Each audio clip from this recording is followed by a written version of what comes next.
السلام علیکم ورحمۃ اللہ وبرکاتہ۔ دوستو، آج ہم ہائی بلڈ پریشر کے اوپر ڈسکس کرتے ہیں کہ ہائی بلڈ پریشر کی کیا وجوہات ہوتی ہیں، کیا ریمیڈیز ہوتی ہیں، کس وجہ سے ہوتا ہے یہ، تو اس کو آج ڈسکس کریں گے ہم۔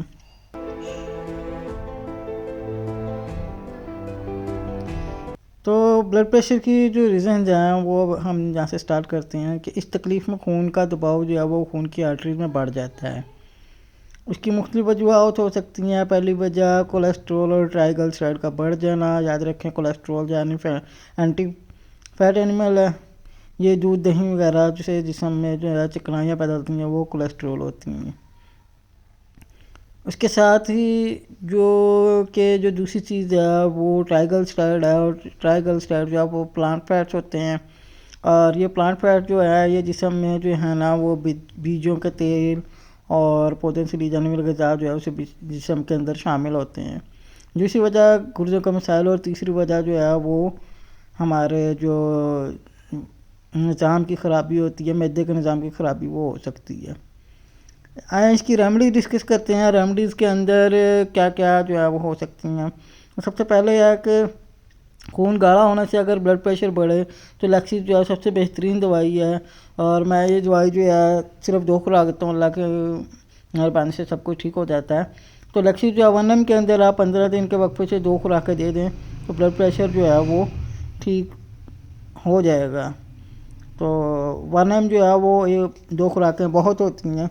اگر لیکسس دینے سے جسم میں کوئی دوسرے مسائل محسوس ہو جائیں تو مرک صاحب جو ہے اس کی ایک خوراک 30 میں دے دیں۔ مرک صاحب جو ہے وہ اس میں جو دوسرے مسائل پیدا ہوتے ہیں ان سارے کے سارے مسائل کو جو ہے وہ فوری طور پر ختم کر دیتی ہے۔ اس کے مسائل جتنے بھی ہوتے ہیں ان ساروں کو ختم کر دیتی ہے۔ جو لیکسس کے سمٹمز ہیں وہ یہ ہیں کہ اس کے مریض جو ہوتے ہیں وہ نیند سے بیدار ہونے پہ مریض کی تکلیفیں جو ہے وہ بڑھ جاتی ہیں۔ مریض تکلیف کی حالت میں سوتا ہے اور جب اٹھتا ہے تو تکلیفیں بہت بڑی ہوئی ہوتی ہیں، گردن کے گرد کوئی کپڑا جو ہے وہ لپیٹ نہیں سکتا۔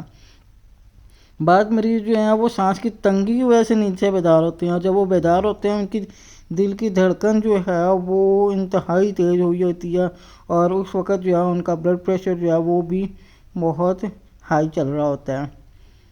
اس کے علاوہ جو ہے اگر تو مریض زیادہ حساس ہو، غم اور غصے کو اپنے اندر ہی رکھے تو اس کے کانوں میں شور پیدا ہونا شروع ہو جائے، مریض مایوس رہے اور ہائی بلڈ پریشر ہو ساتھ، تو آرامائڈ جو ہے وہ سب سے بہترین دوائی ہے۔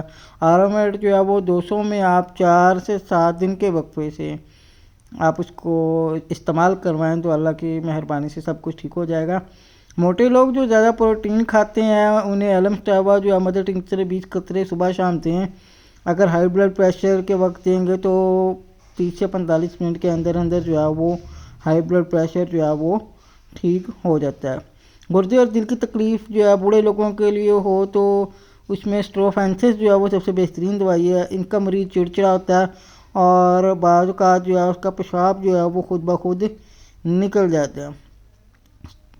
اب ریمیڈیز میں جو دوسری ہے وہ ایک ہے کہ بہت زیادہ پریشان جو لوگ رہتے ہیں اور مریض جو ہے وہ نمک کا استعمال زیادہ کر رہتا ہے۔ نمک کا استعمال مطلب کہ جب اس کو کھانا دیا جاتا ہے تو کھانے میں وہ نمک جو ہے وہ بار بار ڈالتا ہے، تو نمک کا استعمال زیادہ کرتا ہے اور ہائی بلڈ پریشر کا مریض ہے تو نیٹرمیر اس کی سب سے بہترین دوائی ہے۔ 200 پوٹینسی میں آپ ہفتے کے وقفے سے جو ہے وہ 4 خوراکیں دے دیں۔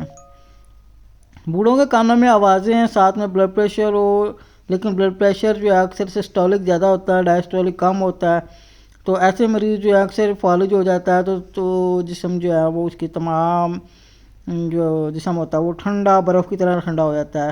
تھکن کے ساتھ کام کرنے کو دل نہیں کرتا، دل کے مقام پر پھڑپھڑاہٹ محسوس ہوتی ہے، تو اکثر مریض جو ہے دل کی شکایت کرتا ہے تو اس کی علامت جو ہے وہ اس علامت پہ گلونائن جو ہے وہ سب سے بہترین دوائی بنتی ہے۔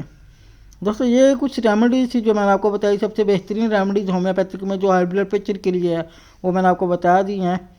تو اسی طرح کی مزید انٹرسٹنگ ویڈیوز کے لیے ہمارا چینل سبسکرائب کریں اور بیل آئیکن کے کلک کو دبا دیں۔